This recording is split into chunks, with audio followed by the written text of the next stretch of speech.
Bonjour, dans Il était une fois un livre, aujourd'hui je vous emmène en Angleterre en 1940. Jennifer Ryan, dans La chorale des dames de Chilbury, nous relate une histoire tirée d'une histoire vraie. Dans ce village de Chilbury, il y a une chorale, mais les chorales à l'époque étaient réservées aux hommes. Sauf que les hommes sont tous partis sur le front, il ne reste que les jeunes et les plus vieux.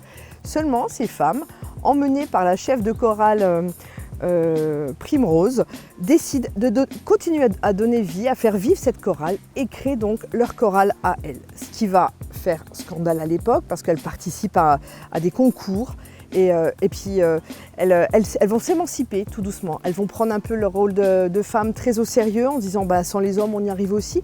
Et c'est vraiment un roman magnifique sur l'émancipation, sur la place des femmes dans la société dans ces années-là, sur le rôle qu'elles ont joué pour le moral pendant la guerre, etc. C'est vraiment un très beau livre. C'est un livre, alors on a des parties d'un journal intime, partie épistolaire où elles échangent des lettres entre elles et ce sont vraiment des personnages attachants qui nous donnent envie d'en connaître un peu plus sur cette région déjà parce que ça a l'air très joli et puis sur cette période quand même de la guerre qui n'a pas été facile pour toutes ces femmes. Donc je vous conseille de lire, c'est une belle ode aux femmes indépendantes qui veulent s'émanciper. Ça s'appelle La chorale des dames de Chilbury de Jennifer Ryan et il est disponible chez toutes les librairies indépendantes.